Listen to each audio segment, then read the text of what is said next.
الحمد لله وكفى وسلام على عباده الذين اصطفى أما بعد فأعوذ بالله من الشيطان الرجيم بسم الله الرحمن الرحيم إنما المؤمنون إخوة فأصلحوا بين أخويكم واتقوا الله لعلكم ترحمون رب اشرح لي صدري ويسر لي أمري واحلل عقدة من لساني يفقهوا قولي سبحانك لا علم لنا إلا ما علمتنا إنك أنت العليم الحكيم اللهم صل على محمد في أول كلامنا اللهم صل على محمد في أوسط كلامنا اللهم صل على محمد في آخر كلامنا صدق اللہ العظیم۔ محترم دینی بھائیوں، قیامت کی علامتوں میں سے ایک علامت کا ذکر کیا گیا تھا۔ اللہ کے نبی صلی اللہ علیہ وسلم نے فرمایا کہ یہ آخری دور میں جو مسلمان ہیں وہ آپس میں بہت زیادہ اختلافات کریں گے۔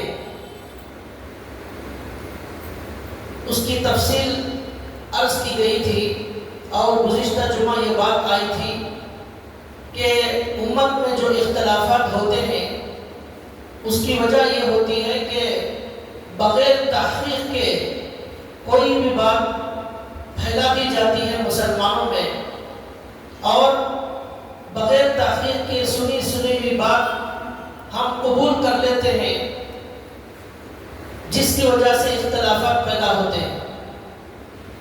آج قرآن کریم کی ایک آیت آپ کے سامنے تلاوت کی گئی ہے جس میں اللہ تعالیٰ فرماتے ہیں انما المؤمنون اخوہ، بلا شبہ تمام مومنین، تمام مسلمان آپس میں بھائی بھائی ہیں۔ فاصلحوا بین اخویکم، اور تم اللہ سے ڈرو اور لوگوں کے درمیان میں، اپنے بھائیوں کے درمیان میں صلح کرو۔ واتقوا اللہ لعلکم ترحمون، اور اللہ سے ڈرو تاکہ تم پر رحم کیا جائے۔ ہماری ایک ذمہ داری اس آیت میں اللہ تعالیٰ نے بتائی ہے، ہر مسلمان کی ذمہ داری، ہر مومن کی ذمہ داری وہ یہ ہے کہ اس آخری دور میں امت میں جو اختلافات پیدا ہونے والے ہیں، جس کی وجہ سے یہ امت اللہ کے نبی کی نظر میں بدترین لوگوں میں شامل ہو جائے گی، اس سے بچنے کے لیے ہر آدمی کو یہ کام کرنا ہے۔ اس کا حکم اللہ تعالیٰ نے اس آیت میں دیا ہے، وہ یہ ہے کہ معاشرے کے اندر ہر آدمی یہ کام کرے کہ جب بھی اسے معلوم ہو کہ اس کے خاندان میں اختلافات ہیں، اس کے پڑوس میں اختلافات ہیں، اس کے دوستوں میں لڑائیاں اور اختلافات ہیں، تو اس پر ذمہ داری ہے، اس پر ضروری ہے کہ وہ ان اختلافات کو ختم کرنے کی کوشش کرے اور ان کے درمیان صلح کرانے کی کوشش کرے۔ یہ سمجھ کر خاموش بیٹھ جانا کہ میں تو اختلاف نہیں کر رہا ہوں، میری تو کسی سے لڑائی نہیں ہے، یہ خاندان کے لوگ لڑ رہے ہیں، فلاں بھائی بہن لڑ رہے ہیں، فلاں ماموں اور بھانجے لڑ رہے ہیں، چچا بھتیجے لڑ رہے ہیں، میرا پڑوسی لڑ رہا ہے، میں تو نہیں لڑ رہا ہوں، یہ سمجھ کر خاموش بیٹھ جانا یہ ایک مومن کی شان نہیں ہو سکتی۔ اللہ نے قرآن میں فرمایا فَأَصْلِحُوا بَيْنَ أَخَوَيْكُمْ، اپنے بھائیوں کے درمیان میں صلح کراؤ۔ صلح کرانے کا حکم اللہ کی طرف سے دیا جا رہا ہے، لیکن ہم کیا کرتے ہیں، جہاں بھی اختلافات ہوتے ہیں ہم ان کو ملانے کے لیے کوئی کام نہیں کرتے، کوئی قدم نہیں اٹھانا چاہتے، بس تماشا لڑائی کا ہمارے سامنے آتا رہتا ہے، ہم اس کا تبصرہ کرتے رہتے ہیں، اس طرح لڑائی ہوئی، یہ بات چیت ہوئی، ایسا ہوا، لیکن اس کی فکر کرنا اور اسے ختم کرنے کی کوشش کرنا، یہ صفت ہمارے اندر پیدا کرنے کی ضرورت ہے، جس کا اللہ نے حکم دیا تاکہ ہم پوری امت کو بدترین امت ہونے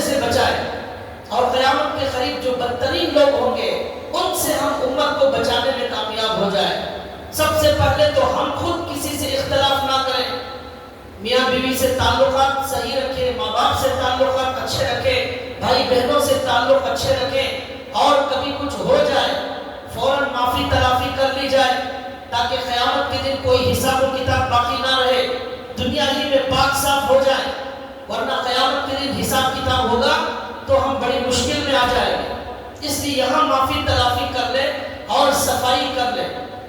اور دوسری ذمہ داری یہ ہے کہ ہمیں جہاں بھی معلوم ہو کہ ہمارے خاندان میں پڑوس میں اختلافات ہیں، ان کو ختم کرنے کے لیے قدم بڑھائیں۔ اللہ کے نبی صلی اللہ علیہ وسلم حدیث میں فرماتے ہیں کہ صلح کرنے سے زیادہ کوئی عمل اللہ کو پسندیدہ نہیں، صلح کرانے سے زیادہ اللہ کو کوئی عمل پسندیدہ نہیں، صلح کرانا یہ اللہ کو بڑا پسندیدہ عمل ہے۔ ہر نیک کام اور ہر نیکی ایسی ہے کہ مومن کو اس کی تلاش کرنا چاہیے، اس نیک عمل کو انجام دینے کے لیے آگے بڑھنا چاہیے، اور یہ سمجھنا چاہیے ہو سکتا ہے اس طرح کے صلح کرا دینے اور دو لوگوں کو ملا دینے کی وجہ سے اللہ تعالیٰ میری مغفرت فرما دے، ہو سکتا ہے اللہ کو یہ عمل پسند آ جائے۔ یہ سوچ کر جب ہم عمل کریں گے تو اللہ تعالیٰ کو اس سے بڑی خوشی ہوتی ہے، اور کون سی نیکی کی وجہ سے ہماری مغفرت ہو جائے یہ ہمیں معلوم نہیں۔ اس لیے ہر نیک کام میں آگے بڑھنے کی کوشش کرنا چاہیے۔ اللہ کے نبی نے کہا یہ ایک نیک کام ہے، وہ کیا ہے؟ صلح کرانا، دلوں کو جوڑنے کا کام کرنا، توڑنے کا کام کرنا یہ شیطان کا کام ہے۔ شیطان میاں بیوی کو توڑتا ہے، باپ بچوں کو توڑتا ہے، ماں بیٹی کو توڑتا ہے، لڑائی ڈالنا، اختلاف پیدا کرنا یہ شیطان کا کام ہے۔ یہ شیطان آپس میں دلوں میں کینہ، نفرت، بغض، عداوت، اس کا بیج بونے کا کام شیطان کا ہے۔ اب مسلمان بھی اگر وہی کام کرے، ان کی غیبت کرے ان کے سامنے، ان کی چغلی کھائے ان کے سامنے، ان کی برائی ان کے سامنے بیان کرے، اس اختلافات کے پیدا ہونے کی وجہ سے گناہگار یہ لڑانے والا بھی ہوگا۔ آج ہم دیکھتے ہیں معاشرے کے اندر ہمارے لڑانے والے بہت نظر آ رہے ہیں، لیکن ملانے والے ہمیں نظر نہیں آ رہے ہیں۔ اس لیے اللہ کے نبی صلی اللہ علیہ وسلم نے ایک اور حدیث میں فرمایا، کیا میں تم کو ایک ایسا نیک کام نہ بتاؤں جس نیک کام کا درجہ روزے سے بڑھ کر ہے، نماز سے بڑھ کر ہے، زکوٰۃ سے بڑھ کر ہے؟ وہ ایسا نیک کام ہے۔ اللہ صحابہ نے پوچھا یا رسول اللہ وہ نیک کام کیا ہے؟ اللہ کے نبی نے فرمایا وہ نیک کام یہ ہے دو لڑنے جھگڑنے والوں کو آپس میں ملا دینا۔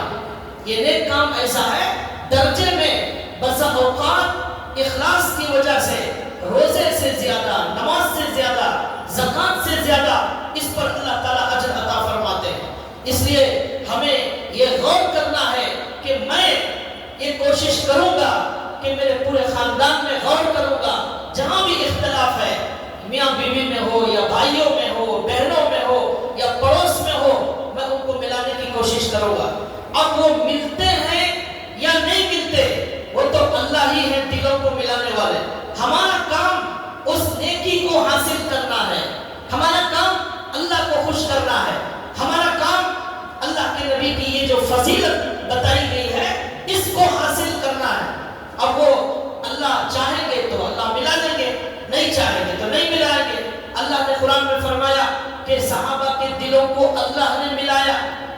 اللہ ہے دلوں کو ملانے والے، ہم نہیں ملا سکتے مگر ہم کوشش ضرور کر سکتے ہیں، اس کوشش پر ہمیں اجر و ثواب ملے گا۔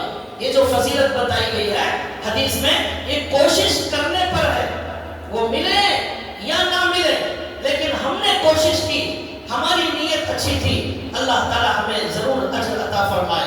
یہ سوچ لینا نہیں بھائی وہ تو نہیں ملتے، ان کو 1000 بار بولو نہیں ملیں گے، ٹھیک ہے نہیں ملیں گے لیکن آپ ثواب تو حاصل کرو۔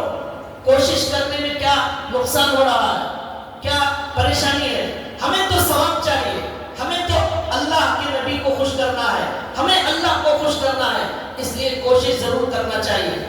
اللہ کے نبی صلی اللہ علیہ وسلم ایک حدیث میں فرماتے ہیں ہر پیر اور جمعرات کے دن جنت کے دروازوں کو کھولا جاتا ہے۔ ہر پیر اور جمعرات کے دن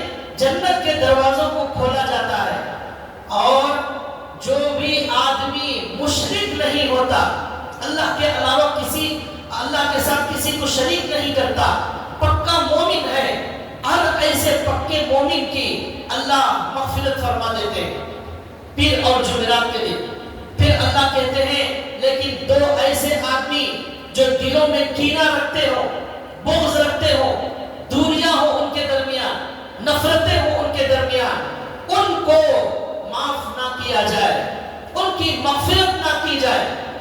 پھر اللہ کہتے ہیں، یہ اللہ کے نبی نے 3 مرتبہ فرمایا، اللہ کہتے ہیں کہ ان دونوں کو چھوڑ دو، ان کو مہلت دو، اگر یہ دونوں صلح کر لیتے ہیں تو پھر ان کی بھی مغفرت کی جائے گی، اگر صلح نہیں کرتے تو ان کی مغفرت نہیں کی جائے گی۔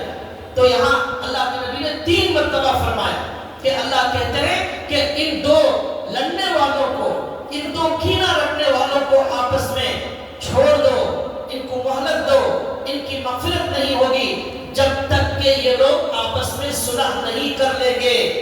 صلح کرنے تک چھوڑ دیا جاتا ہے۔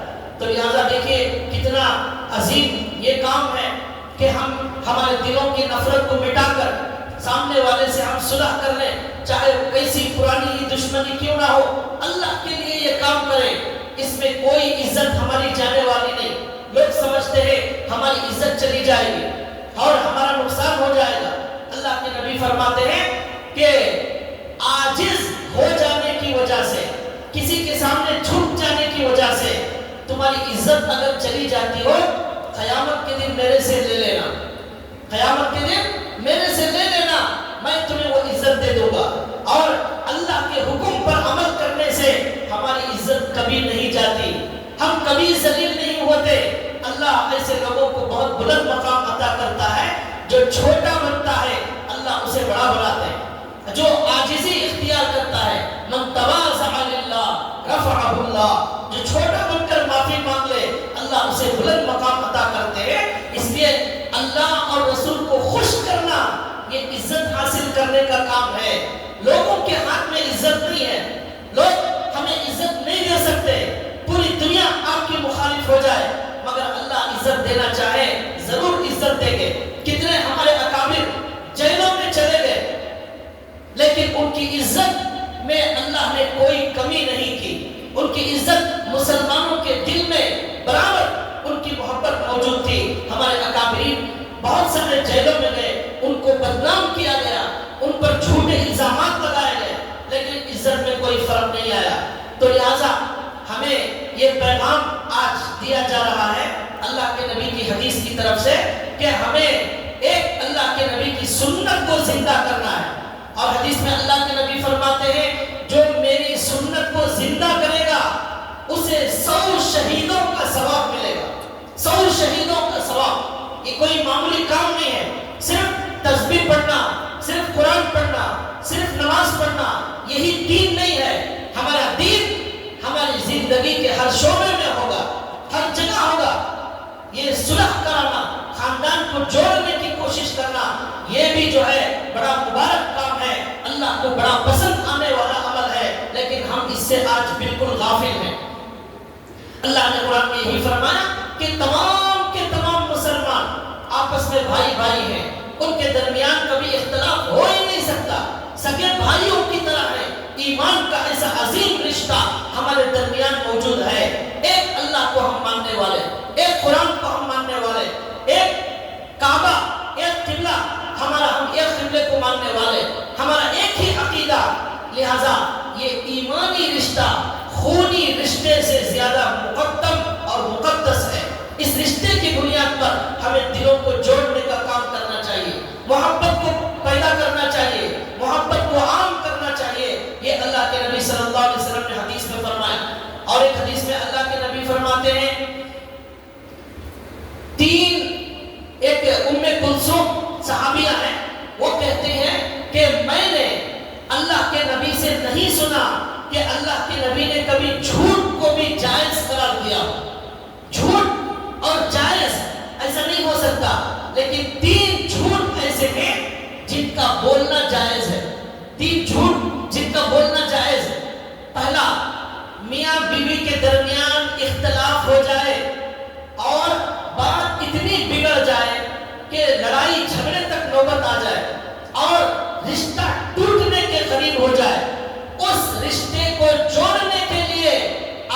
بول سکتے ہیں، آپ کو کوئی گناہ نہیں ہوگا۔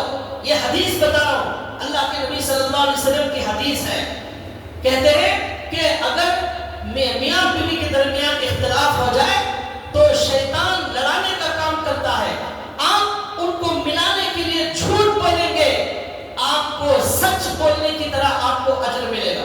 جائز ہے جھوٹ بولنا، وہ جھوٹ سے اللہ ناراض نہیں ہوں گے، اللہ چاہتے ہیں کہ دونوں مل جائیں، تو جھوٹ بول کر بھی ایک آدمی ملا رہا ہے تو اسے ثواب مل رہا ہے۔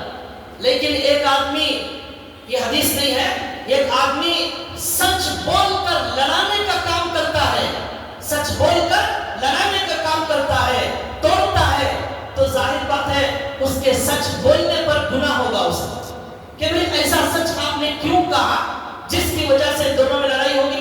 مثال کے طور پر شوہر بیوی کے خلاف اپنے دوست کو کچھ بول دیا، میری بیوی ایسی ہے، میری بیوی ایسی ہے، یہ خرابیاں ہیں، وہ جا کر اسے بتا دیا، سچ بتایا، لیکن سچ سے یہاں اختلافات پیدا ہو گئے۔ یہ سچ بولنا غلط ہے، گناہ ہے، اور اس کا نام چغلی کھانا ہے، یہ سچ کا نام چغلی کھانا ہے، اس لیے یہ صحیح نہیں۔ اس کے برخلاف آپ جھوٹ بولیں وہاں، لیکن اس کا مطلب یہ بھی نہیں ہے کہ میاں بیوی کے ہر مسئلے میں شوہر جھوٹ بول سکتا ہے، ہر وقت بیوی شوہر کو جھوٹ بول سکتی ہے، یہ مطلب نہیں ہے۔ ایسا اختلاف پیدا ہو جائے، دونوں جدا ہونے کے قریب ہو جائے، اس وقت اگر شوہر جھوٹ کا استعمال کرے ملنے کے لیے، بیوی جھوٹ کا استعمال کرے ملنے کے لیے، یا کوئی اور آدمی جھوٹ کا استعمال کرے اتحاد پیدا کرنے کے لیے، اللہ کے نبی کہتے ہیں یہ جھوٹ جائز ہے۔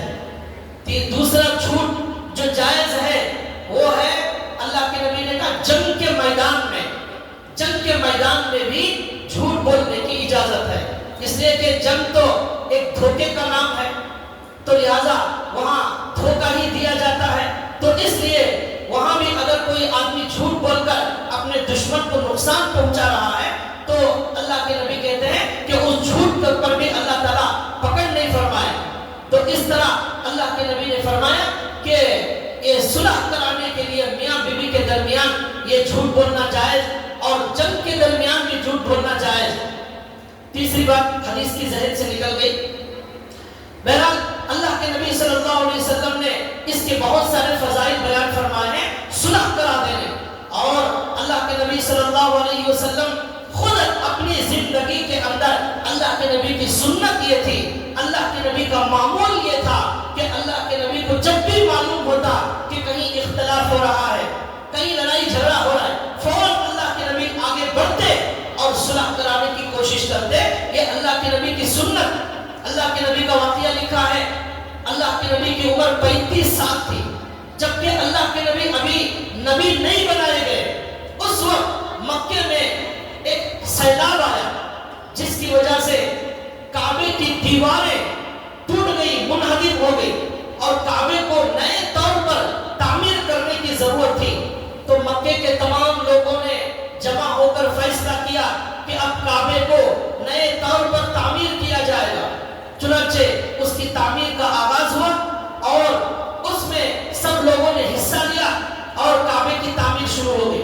دیوار بنتے بنتے بنتے جہاں حجر اسود رکھا جاتا ہے وہاں تک دیوار کھڑی ہو گئی۔ تو اب یہ اختلاف شروع ہو گیا کہ اب حجر اسود کو کون رکھے گا۔ ہر قبیلے والوں نے یہ کہا کہ ہم رکھیں گے۔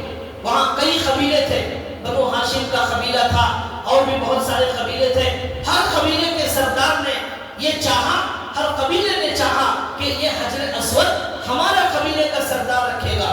چنانچہ جب بات اختلاف بڑھ گیا اور یہاں تک نوبت آ گئی، تلواریں نکل گئی اور خون خرابہ ہونے والا تھا، یہاں تک کہ کسی نے یہ کہا کہ لڑائی کرنے کے بجائے ایک فیصلہ کرتے ہیں، وہ یہ ہے کہ کل صبح سب سے پہلے کعبے میں جو بھی آ جائیں گے ان کے فیصلے پر ہم سب راضی ہو جائیں گے۔ چنانچہ دوسرے دن صبح ہمارے نبی محمد رسول اللہ صلی اللہ علیہ وسلم صبح صبح تشریف لائے۔ اب لوگوں نے جب دیکھا کہ ہمارے نبی جب ابھی نبی نہیں بنائے گئے، اس وقت سے ہمارے نبی سچ بولنے والے، اس وقت سے ہمارے نبی یہ صلح کا کام کراتے تھے۔ ہمارے نبی جب آئے، لوگوں نے دیکھا تو لوگوں نے کہا یہ محمد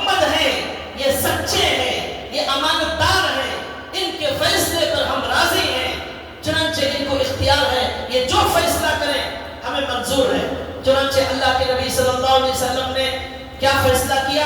اللہ کے نبی نے کہا ہر قبیلے کے سردار کو اللہ کے نبی نے آگے بلایا، کئی قبیلوں کے سرداروں کو بلایا، ایک چادر منگا کر ہر چادر کا ایک ایک کونا ایک ایک سردار کو پکڑا دیا۔ وہ ایک چادر ہے لیکن پکڑنے والے تمام قبیلوں کے سردار ہیں۔ اب اللہ کے نبی نے کہا اب اٹھاؤ۔ اللہ کے نبی نے اپنے ہاتھوں سے پتھر اس میں رکھ دیا، حجر اسود پر چادر سب لوگوں نے مل کر اٹھایا۔ جب حجر اسود جہاں رکھتے ہیں وہاں تک اٹھایا، اللہ کے نبی نے اس پتھر کو اٹھا کر وہاں رکھ دیا جہاں رکھنا چاہیے تھا۔ اب سارے کے سارے لوگ خوش ہو گئے اور انہوں نے کہا اللہ کے نبی نے بڑا زبردست انصاف کیا ہے اور بہترین صلح فرمائی ہے، اس میں سب لوگوں کو موقع مل گیا اور سب لوگ خوش ہو گئے، اور وہ تلواریں جو نکل چکی تھی، خون خرابہ ہونے والا تھا، وہ اللہ کے نبی کے اس صفت کی وجہ سے، صلح کرا دینے کی وجہ سے، اللہ کے نبی کے اس عمل کی وجہ سے وہ خون خرابہ ختم ہو گیا، وہ جنگ ختم ہو گئی، سب لوگ خوش ہو گئے۔ اس طرح اللہ کے نبی صلی اللہ علیہ وسلم کی عادت، اللہ کے نبی کی سنت یہ تھی کہ اللہ کے نبی ہونے سے پہلے سے صلح کرانے کا کام کرتے تھے۔ اس سنت کو زندہ کرنے کی ضرورت ہے۔ آپ میں سے ہر آدمی یہ فیصلہ کرے کہ میرے پورے خاندان کے اندر کہیں بھی کوئی اختلاف مجھے نظر آئے گا، میں سفر کر کے جاؤں گا، ان کو ملانے کی کوشش کروں گا۔ اب وہ ملے یا نہ ملے، میں کوشش کروں گا اس سنت کو زندہ کرنے کے لیے، میں کوشش کروں گا اس فضیلت کو حاصل کرنے کے لیے، میں کوشش کروں گا اس نیت سے کہ ہو سکتا ہے اللہ کو یہ میری ادا پسند آ جائے اور اللہ میری مغفرت فرما دے۔ اس کو اپنے دلوں کے اندر پیدا کیجئے۔ اللہ کے نبی صلی اللہ علیہ وسلم کے زمانے میں دو صحابہ مسجد میں بیٹھے ہوئے ہیں، ایک صحابی کا نام حضرت عبداللہ ہے اور ایک صحابی کا نام حضرت کعب ہے۔ ان دونوں میں کچھ لین دین کا معاملہ تھا، قرض کچھ لینا دینا باقی تھا، تو حضرت کعب نے حضرت عبداللہ سے پوچھا کہ میرا قرض ادا کرو۔ انہوں نے کہا کہ مجھے کچھ مہلت چاہیے، تو ان کو غصہ آ گیا۔ انہوں نے کہا کہ کتنی مہلت تو میں آپ دینے تیار نہیں ہوں، میرا قرض فوراً ادا کرو۔ مسجد میں آوازیں بلند ہونے لگی۔ اللہ کے نبی صلی اللہ علیہ وسلم کا جو کمرہ تھا وہ مسجد سے بالکل لگا ہوا تھا، تو اللہ کے نبی نے یہ آوازیں سنی تو اللہ کے نبی نے اندر سے آواز دی اور کہا، جو غصہ ہو رہے تھے حضرت کعب، ان سے اللہ کے نبی نے کہا ارے بھائی کچھ قرض کم کر دو، آپ کو اللہ اجر دے گا، کچھ قرض کم کر دو تاکہ ان کا بوجھ کم ہو جائے۔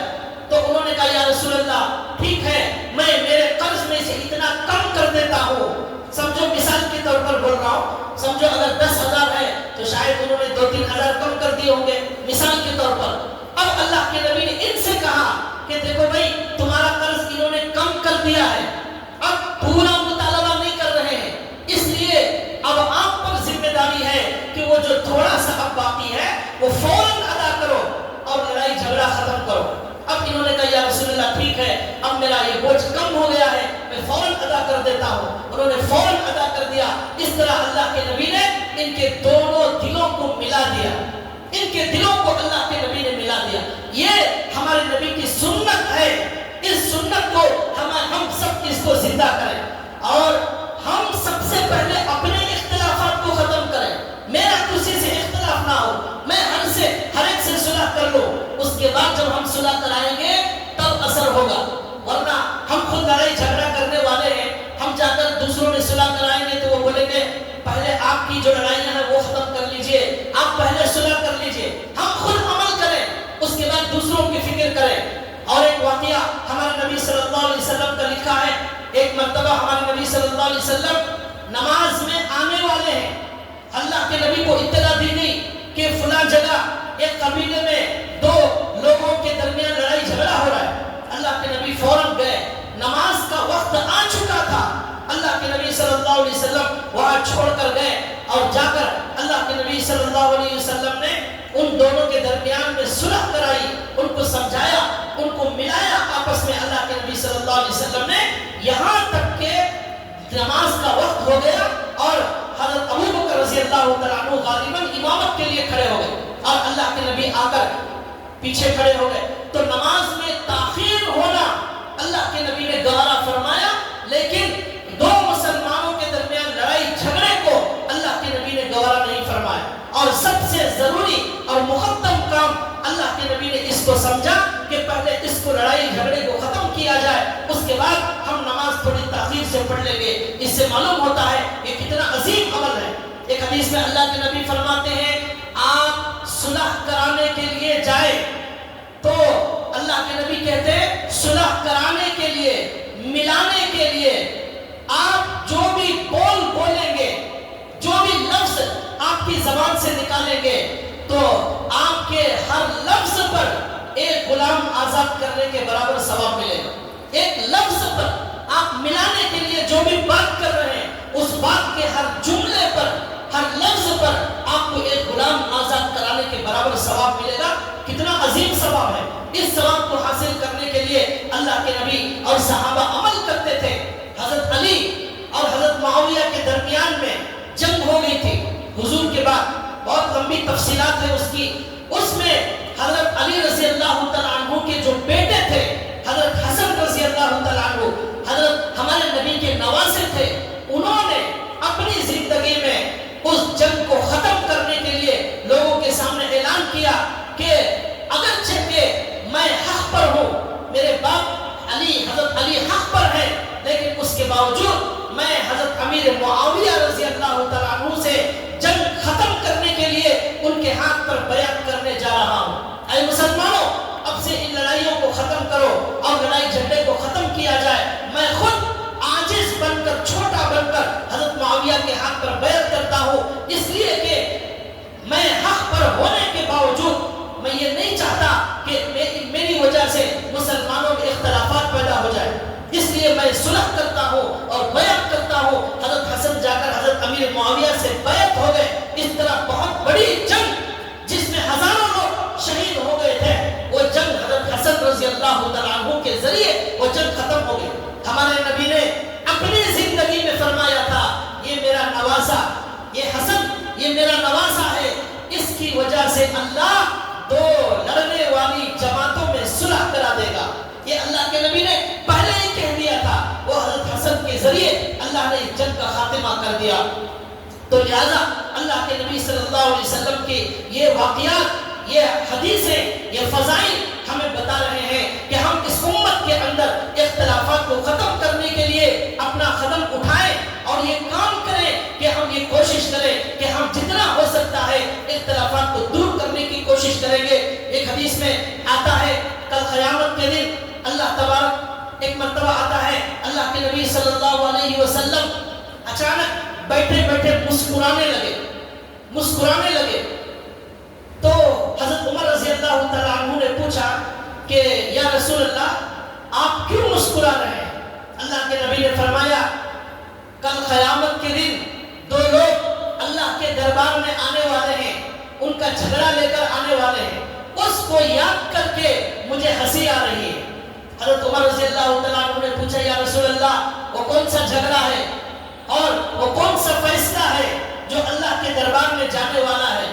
اللہ کے نبی نے فرمایا دو لوگ کل قیامت کے دن آئیں گے اور وہاں اللہ کے دربار لگے گا، وہاں انصاف ہوگا، زبردست انصاف ہوگا، جہاں بکریوں کے درمیان انصاف ہوگا، جہاں جانوروں کے درمیان انصاف ہوگا، یہاں تک کہ لکھا ہے مکھیوں کو بھی وہاں پر لایا جائے گا ان کے انصاف کرنے کے لیے۔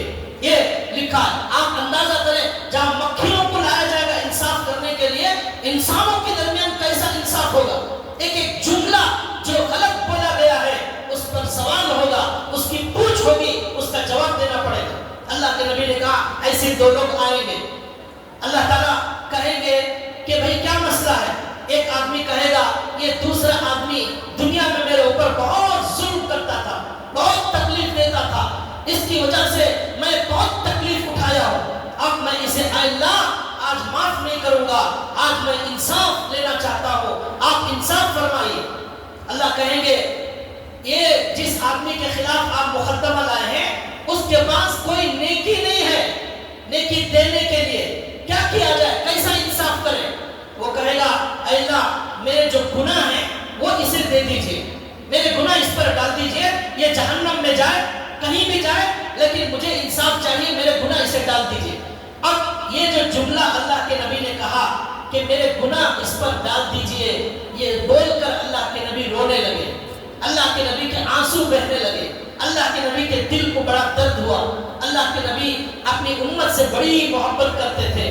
کوئی بھی امتی یہ کہتا ہے اللہ میرے گناہ اس پر ڈال دیجئے، یہ جہنم میں جائے، ہمارے نبی کو یہ گوارا نہیں ہے کہ کوئی بھی امتی جہنم میں چلا جائے، اللہ کے نبی کو یہ گوارا نہیں۔ اسی لیے ہمارے نبی راتوں میں اپنی دعاؤں میں اس امت کے لیے روتے تھے، اس امت کے لیے روتے تھے، اور قیامت کے میدان میں بھی جہاں ہمیں کوئی کام نہیں آئے گا، جہاں ہمارا باپ، ہماری ماں، ہمارا بھائی، ہماری بہن سب کچھ ہمیں چھوڑ کر چلے جائیں گے، کوئی کام نہیں آئے گا، نفسی نفسی کا عالم ہوگا۔ یہ امت حضرت ابراہیم کے پاس جائے گی، حضرت موسیٰ کے پاس جائے گی، حضرت عیسیٰ کے پاس جائے گی، اور نبیوں کے پاس جائے گی، وہ سب کہیں گے آج نفسی نفسی نفسی، بس ہم اپنی جان کی فکر کرتے ہیں، میرے سے دنیا میں آدم کہیں گے میرے سے بھی گناہ ہوا ہے، حضرت موسیٰ کہیں گے میرے سے بھی غلطی ہوئی ہے، میں اللہ سے سفارش نہیں کر سکتا، حضرت ابراہیم کہیں گے میرے سے بھی غلطی ہوئی ہے، میں سفارش نہیں کر سکتا، ساری امت پریشان ہوگی، حضرت نوح کے پاس جائیں گے، وہ بھی معذرت کر دیں گے، تب سب یہ نبی یہ کہیں گے اس امت سے جاؤ محمد رسول اللہ صلی اللہ علیہ وسلم کے پاس، وہ آج سفارش کریں۔ چنانچہ یہ امت جب حضرت ابراہیم سے مایوس ہو گئی، موسیٰ کے پاس مایوس ہو گئی، نوح کے پاس مایوس ہو گئی، عیسیٰ کے پاس مایوس ہو گئی، اب آخر میں یہ امت محمد صلی اللہ علیہ وسلم کے پاس جائے گی اور درخواست کرے گی۔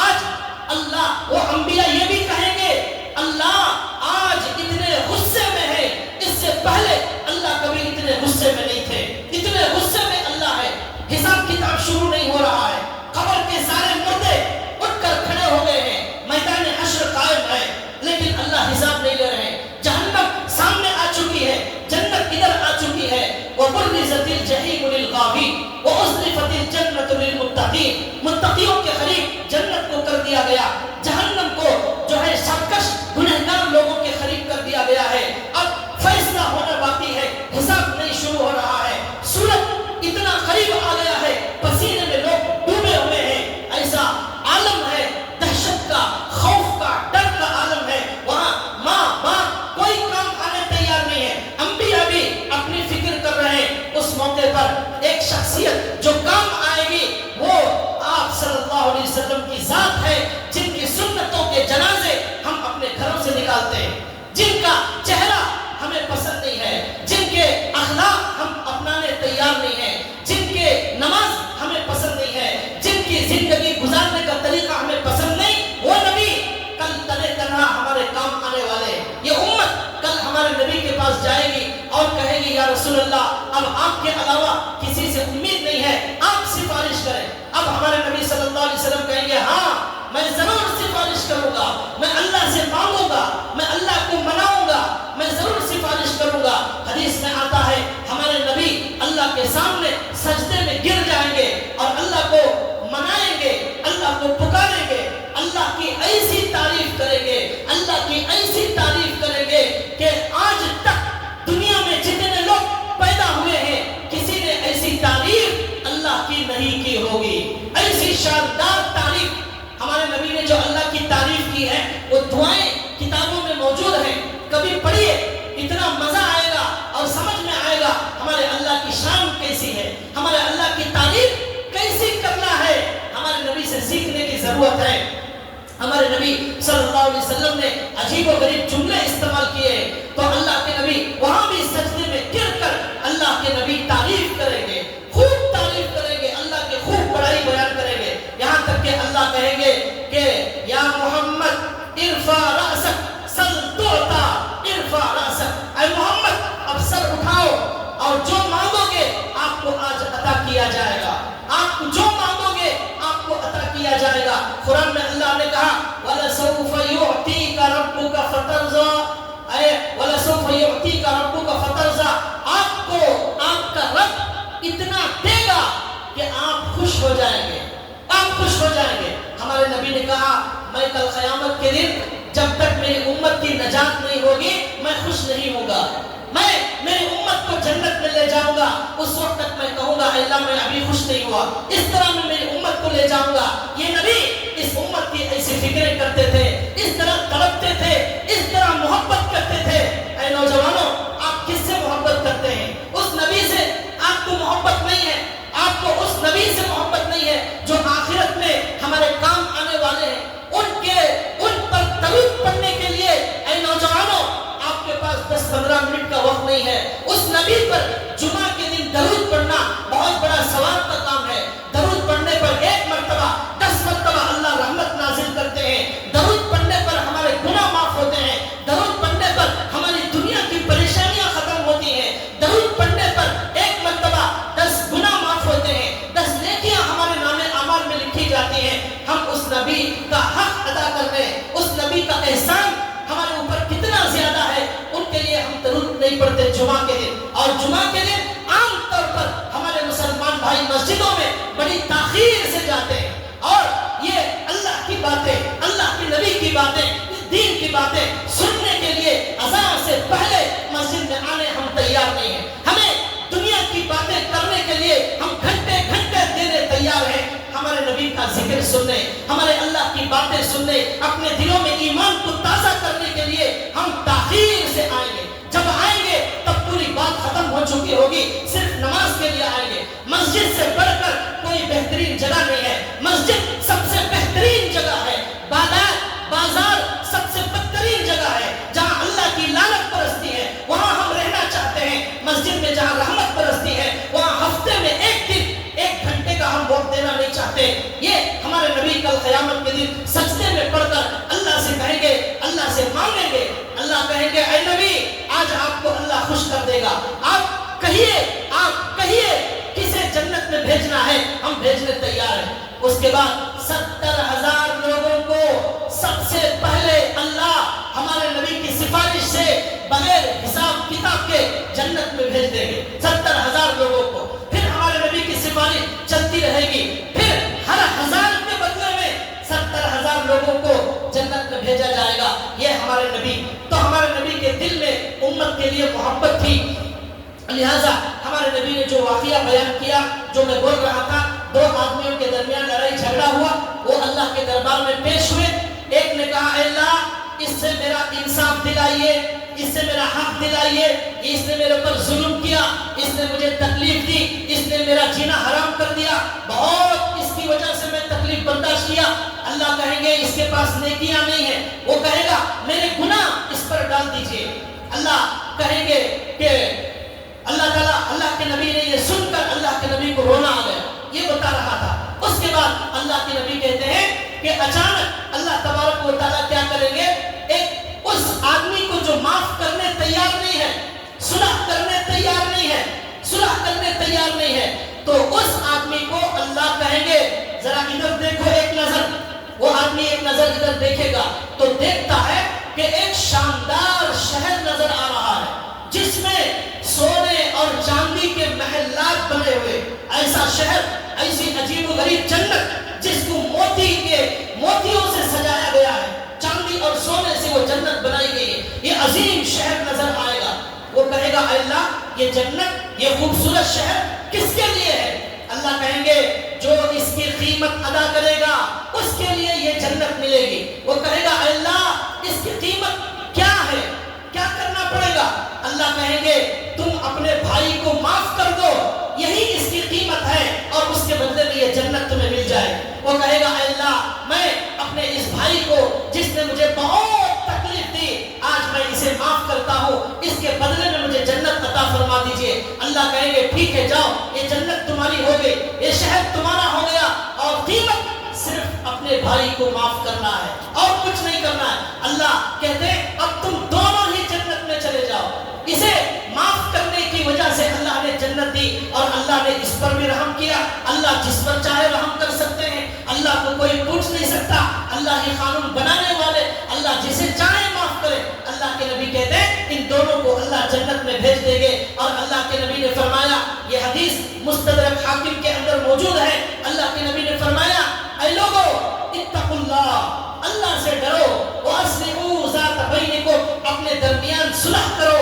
اور اللہ کے نبی نے فرمایا کہ دیکھو اللہ بھی بندوں کے درمیان صلح کراتا ہے. فَإِنَّ اللَّهَ يُصْلِحُ بَيْنَ الْمُسْلِمِينَ. اللہ بھی بندوں کے درمیان صلح کراتا ہے. تم بھی اس اللہ کی صفت کو, اللہ کے رسول کی صفت کو اپنا لو اور تم بھی آپس میں صلح کراؤ اور یہ کوشش کرو, اس سنت کو زندہ کرو. ہم اپنے خاندانوں میں, اپنے بھائی بہنوں میں, اپنے محلوں میں صلح کرانے کا کام کریں گے. یہ ہماری مسجد صرف نماز پڑھنے کے لیے نہیں ہے, یہ ہماری مسجد صرف بیان کے لیے نہیں ہے. ہمارے نبی کی مسجد ایسی ہوتی تھی جہاں صلح ہوتی تھی, جہاں میاں بیوی کے درمیان لڑائیاں ختم کی جاتی تھی. ہم بھی اپنے محلے کو ایسا بنائیں کہ ہمارے محلے کا کوئی جوڑا, کوئی میاں بیوی اپنے اختلافات کو لے کر کافروں اور مشرکوں کے پاس نہ جائیں. ان کے پاس کچھ نہیں ہے, انصاف اور قرآن کے اندر موجود ہے. قرآن کی آیتوں کے ذریعے سے میاں بیوی کو ملانے کا کام مسجد میں ہونا چاہیے. یہ سارے کام ہمارے نبی کے مسجد میں ہوتے تھے. تو لہٰذا اللہ کے نبی نے کہا دیکھو جو معاف کر دے گا اپنے بھائی سے, یہ قیمت ہے اس جنت کی جو اللہ نے خصوصی طور پر وہاں پر بنائی ہوئی ہے. تو لہٰذا بھائیوں, ان تمام باتوں کا خلاصہ یہ ہوا کہ اللہ کے نبی نے فرمایا کہ جو آدمی یہ چاہتا ہے کہ نماز سے زیادہ, روزے سے زیادہ, زکات سے زیادہ درجے کا ثواب حاصل کرے, وہ مسلمانوں کو ملانے کا کام کرے. اور وہ حدیث یاد آ گئی جس میں اللہ کے نبی نے کہا 3 جھوٹ جائز ہیں. ایک, شوہر بیوی سے جھوٹ بولے, بیوی شوہر سے جھوٹ بولے. اور مقصد کیا ہے؟ شوہر اور میاں بیوی کا لڑائی جھگڑے کو ختم کرنا. رشتہ ٹوٹ رہا ہے, وہاں چھوڑنے, میاں بیوی آپس میں جھوٹ بولتے ہیں, وہ جھوٹ جائز. دوسرا, جھوٹ جنگ میں جائز. تیسرا, کوئی بھی مسلمان کسی بھی مسلمان کو ملانے کے لیے اگر جھوٹ بولتا ہے وہ جھوٹ بھی جائز ہے. آپ اپنے بھائی سے جا کر کہیں تمہارا وہ جو بھائی ہے جس سے آپ بات نہیں کرتے وہ آپ کی بڑی تعریف کر رہا تھا, وہ بڑی تعریف کر رہا تھا, حالانکہ اس نے تعریف نہیں کی ہے. اب اس کے دل میں خوشی آ جائے گی, کہ اچھا میری تعریف کر رہا تھا, اس کا دل نرم ہوگا. یہ جھوٹ دلوں کو ملانے کے لیے یہ بالکل جائز ہے اور اللہ تعالیٰ اس پر اس ملانے والے کو اجر عطا فرمائیں گے, اللہ تعالیٰ ثواب عطا فرمائیں گے. تو لہٰذا ان تمام باتوں کا خلاصہ یہ ہوا کہ ہم سب اپنی زندگیوں کے اندر اللہ کے نبی کی اس سنت کو زندہ کریں. اللہ تعالیٰ ہمیں سنی ہوئی بات پر عمل کی توفیق عطا فرمائے اور ہم سب کو صلح کرا کر ہمارے سارے خاندانوں کو ملانے اور محلے کے اندر اختلافات کو ختم کرنے میں اہم رول ادا کرنے کی اللہ ہمیں توفیق عطا فرمائے. وما علینا الا البلاغ.